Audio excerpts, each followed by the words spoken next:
Hello दोस्तों, कैसे हैं आप। आशा रखती हूँ सभी अच्छे ही होंगे और अच्छे से तैयारी कर रहे होंगे।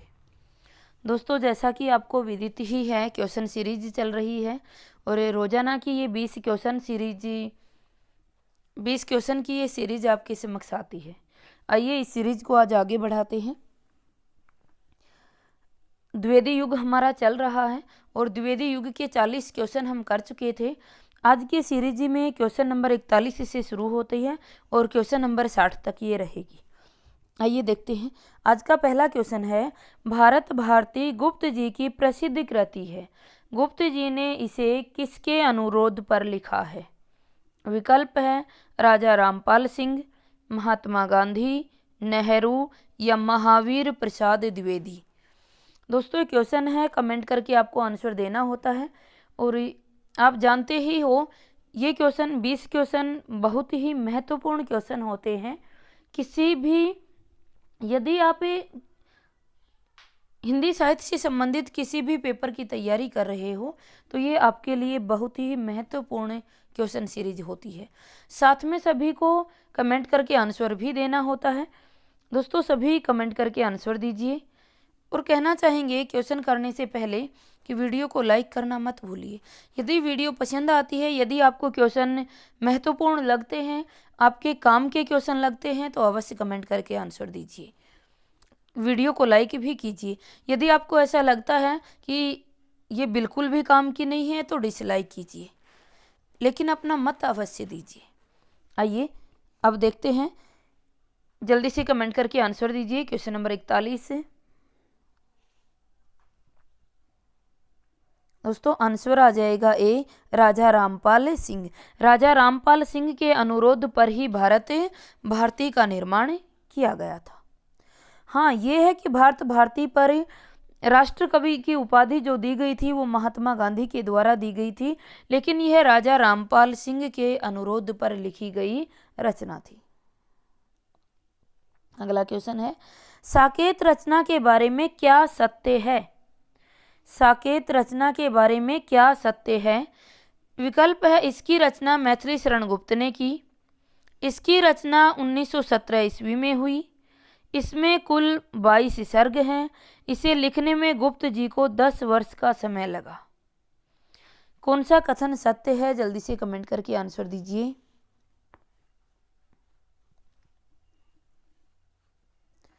दोस्तों, आंसर आ जाएगा हमारा ए, इसकी रचना मैथिली शरण गुप्त ने की। इसका रचनाकाल, साकेत का रचनाकाल 1917 नहीं, क्या है, 1931 है। इसमें कुल 22 सर्ग नहीं है, कितने हैं, 12 सर्ग हैं। इसे लिखने में कुल 10 वर्ष का समय नहीं लगा था, कितने वर्ष का, 15 वर्ष का समय लगा था।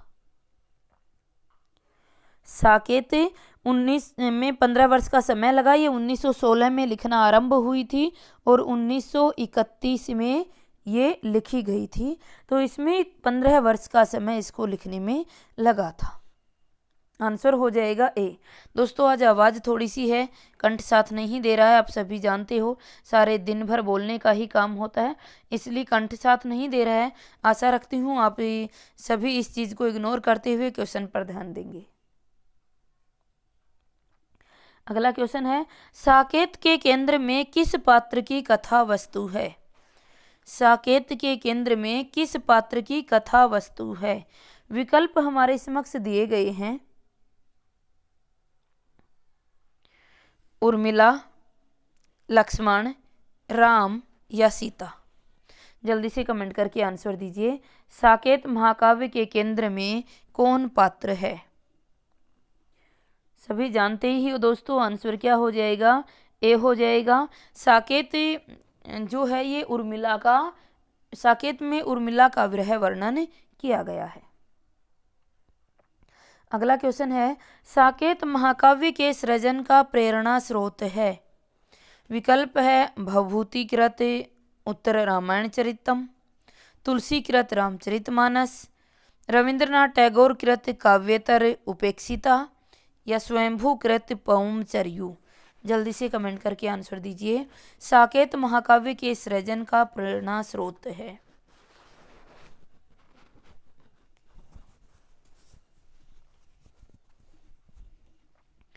आंसर आ जाएगा दोस्तों सी, रविंद्रनाथ टैगोर कृत काव्येतर उपेक्षिता।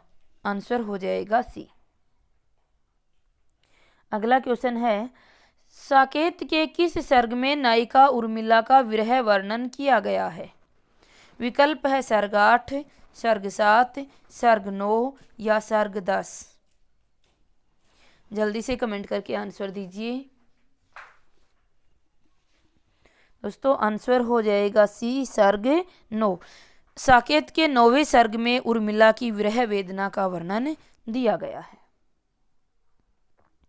अगला क्वेश्चन है, गुप्त जी ने साकेत महाकाव्य में किस प्रकार की शैली का उल्लेख किया है? साकेत महाकाव्य में किस प्रकार की शैली का उल्लेख किया गया है? विकल्प है मुक्तक शैली, वैदर्भी व्यापक गीति शैली, नाट्य शैली या ओजपूर्ण शैली। जल्दी से कमेंट करके आंसर दीजिए दोस्तों। आंसर हो जाएगा बी, वैदर्भी काव्यात्मक गीति शैली। अगला क्वेश्चन है, स्वदेश कुंडल, मृत्युंजय, राम रावण विरोध रचनाएं किसकी हैं? विकल्प है मैथिली शरण गुप्त, महावीर प्रसाद द्विवेदी, राय देवी प्रसाद पूर्ण या रामचरित उपाध्याय। जल्दी से कमेंट करके आंसर दीजिए।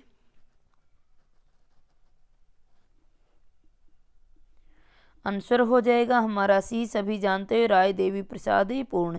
इसको हमने देवी से कोड बनाया था, देवी माँ है ये, धराधर धावन कर कर आती है, स्वदेशी कुंडल पहनकर आती है, नए सूर्य का स्वागत करती है, अमल ताश खेलती है। तो ये सभी कोड के साथ बनाई गई थी।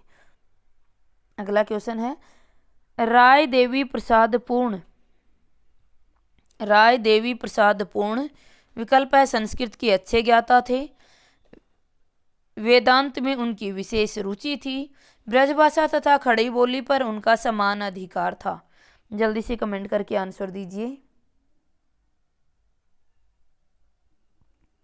दोस्तों। आंसर आ जाएगा डी, ये सभी सही हैं। राय देवी प्रसाद पूर्ण एक संस्कृत के अच्छे ज्ञाता थे, वेदांत में उनकी विशेष रुचि थी, ब्रजभाषा और खड़ी बोली दोनों पर उनका समान अधिकार था।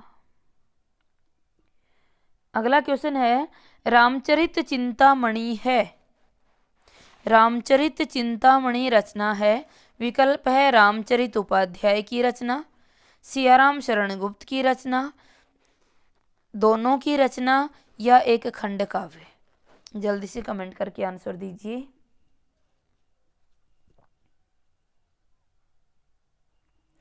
दोस्तों आंसर हो जाएगा सी, ए और बी दोनों। रामचरित चिंतामणि जो है ये रामचरित उपाध्याय की भी है और सियाराम शरण गुप्त की भी रचना है। अगला क्वेश्चन है, त्रिशूल उपनाम से रचना करने वाले कवि हैं। विकल्प है नाथुराम शर्मा शंकर, राम नरेश त्रिपाठी और दोस्तों ये विकल्प है गया प्रसाद शुक्ल स्नेही। सी में है गया प्रसाद शुक्ल स्नेही और डी में है श्याम सुंदर दास। जल्दी से कमेंट करके आंसर दीजिए।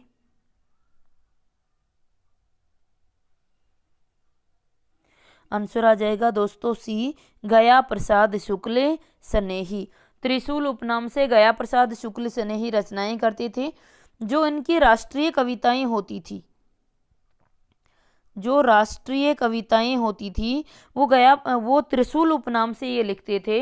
और जो इनकी हास्य और व्यंग की कविताएं होती थी, जो हास्य और व्यंग की कविताएं होती थी वो ये तरंगी उपनाम से लिखते थे। तरंगी और अलमस्त, तरंगी और अलमस्त, तरंगी और अलमस्त नाम से ये हास्य और व्यंग की कविताएं लिखा करते थे। कौन? गया प्रसाद शुक्ल स्नेही। त्रिशूल उपनाम से ये राष्ट्रीय कविताएं लिखते थे और तरंगी और अलमस्त नाम से हास्य और व्यंग की कविताएं लिखा करते थे। अगला क्वेश्चन है, राष्ट्रीय काव्य धारा के कवियों ने, विकल्प है जनमानस में देश के प्रेम तथा आत्मविश्वास जागृत किया, देश प्रेम व स्वतंत्रता की उत्कृष्ट भावना अभिव्यक्त की, स्वतंत्रता की चेतना को जागृत किया या उपर्युक्त सभी? जल्दी से कमेंट करके आंसर दीजिए। आंसर हो जाएगा दोस्तों डी, उपर्युक्त सभी। ये उपरोक्त नहीं, उपर्युक्त शब्द शुद्ध होता है। शब्द शुद्ध होता है उपर्युक्त। उपर्युक्त सभी, ये ऊपरी प्लस उक्त से बना होता है।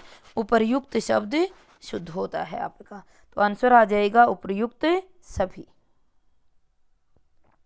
अगला क्वेश्चन है, राष्ट्रीय काव्य धारा के कवियों ने, क्वेश्चन रिपीट हो गया है। अगला क्वेश्चन देखिए, राष्ट्रीय काव्य धारा के प्रमुख कवि हैं।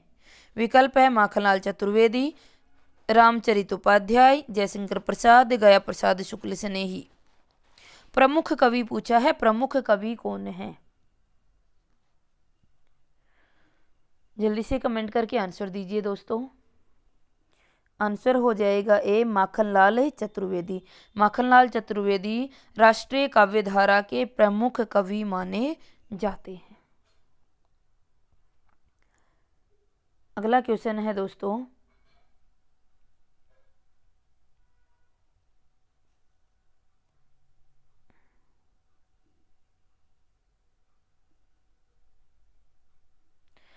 क्वेश्चन है, बालकृष्ण शर्मा नवीन के संबंध में कौन सा कथन सही नहीं है? बालकृष्ण शर्मा नवीन के संबंध में कौन सा कथन सही नहीं है? दोस्तों विकल्प हमें दिए गए हैं। इनकी अधिकांश रचनाएं जेल में लिखी गई, वह फकीर बादशाह थे, हम विस्पाई जन्म के उनकी प्रसिद्ध रचना है, वह छायावाद के प्रतिनिधि कवि थे। कौन सा कथन सही नहीं है? जल्दी से कमेंट करके आंसर दीजिए। बालकृष्ण शर्मा नवीन के बारे में कौन सा कथन सही नहीं है? कौन सा कथन सही नहीं है? दोस्तों आंसर आ जाएगा डी, वह छायावाद के प्रतिनिधि कवि थे। ऐसा नहीं है, छायावाद के प्रतिनिधि कवि जयशंकर प्रसाद माने जाते हैं। बाकी उनकी अधिकांश रचनाएं जेल में लिखी गई, सही है। और फकीर बादशाह थे, ये भी सही है। हम विस्पाई जन्म की उनकी प्रसिद्ध रचना थी, ये भी सही है। कोड बनवाया था बालकृष्ण शर्मा नवीन का। यदि किसी ने पेड क्लासेज ली है या पेड क्लासेज ले रहे हो तो इसका कोड बहुत अच्छे से आपको बनाया गया था कि ये बालक कृष्ण हैं, ये बालक कृष्ण जो हैं ये कुमकुम को रश्मि रेखा में अपलक देखते हैं और कहते हैं क्वासी, क्वासी यानी सुंदरी, तुम विनोबा अस्तबल हो स्थूल उर्मिला की, और हम तो विस्पाई हैं जन्म के, हम तो विस्पाई हैं जन्म के। क्योंकि बालक कृष्ण सांवले रंग के थे, तो इस तरह से करके ये कोड बनाया हुआ है, सभी रचनाएं इसमें आ जाती हैं। अगला क्वेश्चन है दोस्तों, कविता कामनी कांत भारतेंदु प्रगेंदु साहित्य सुधाकर उपाधियों से सम्मानित कवि हैं। विकल्प है गया प्रसाद शुक्ल स्नेही, नाथुराम शर्मा शंकर। ये स्नेही नहीं है दोस्तों, यहाँ शंकर है, नाथुराम शर्मा शंकर,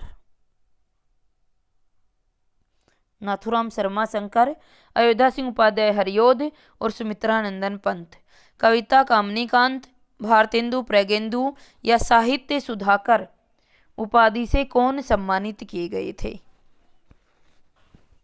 जल्दी से कमेंट करके आंसर दीजिए।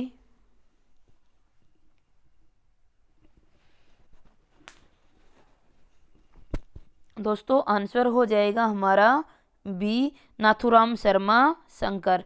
ये बनाया भी था कि भारतेंदु प्रागेंदु कौन है? नाथुराम तोता। जो तोता नाथुराम है ना, तोते का नाम नाथुराम होता है, तो ये तोता भारतेंदु की तरह बड़ा ही प्रगेंदु है। तो याद रखिएगा, कविता कामनीकांत है, भारतेंदु प्रगेंदु है, ये साहित्य सुधाकर है, ये सभी तोते के नाम है, नाथुराम के नाम है। अगला क्वेश्चन है, निम्नलिखित में से किसका कथन है भारत भारती की लोकप्रियता खड़ी बोली की विजय पताका सिद्ध हुई? विकल्प है डॉक्टर रामकुमार वर्मा, डॉक्टर नगेंद्र, आचार्य महावीर प्रसाद द्विवेदी या आचार्य रामचंद्र शुक्ल। जल्दी से कमेंट करके आंसर दीजिए।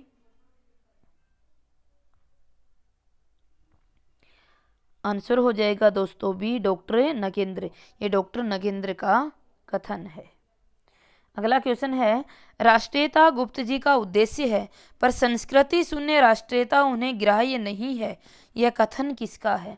विकल्प है doctor Nagendra, doctor Satyendra, doctor Nand Dulare Vajpayee, आचार्य हजारी प्रसाद द्विवेदी। जल्दी से कमेंट करके आंसर दीजिए।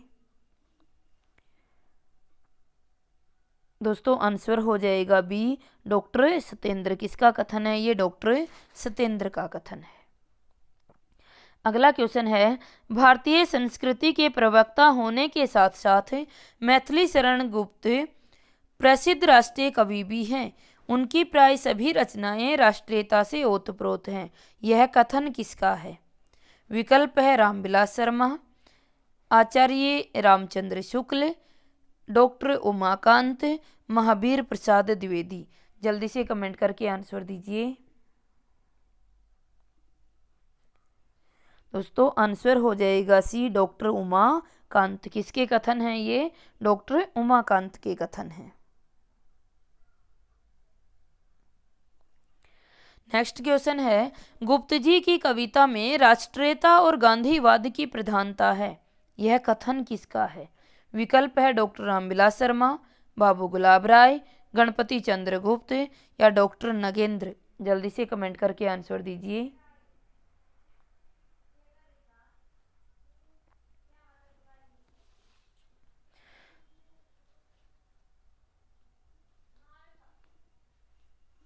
आंसर हो जाएगा दोस्तों बी, डॉक्टर गुलाब राय के कथन है। अगला क्वेश्चन है, खड़ी बोली के पद्य विधान पर द्विवेदी जी का पूरा पूरा असर पड़ा। बहुत से कवियों की भाषा शिथिल और अव्यवस्थित होती थी। द्विवेदी जी ने अनुकरण में अन्य लेखक भी शुद्ध भाषा लिखने लगे, यह कथन किसका है? विकल्प है नंदुलारे वाजपेयी, आचार्य रामचंद्र शुक्ल, मैथिली शरण गुप्त या नामवर सिंह। जल्दी से कमेंट करके आंसर दीजिए।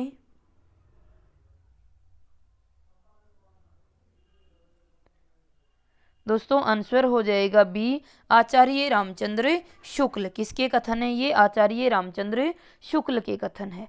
दोस्तों ये कथन निष्कर्ष के कुछ क्वेश्चन और हैं, तो ये और कर लेते हैं। 10 क्वेश्चन हम इसमें आगे देखते हैं। नेक्स्ट क्वेश्चन है,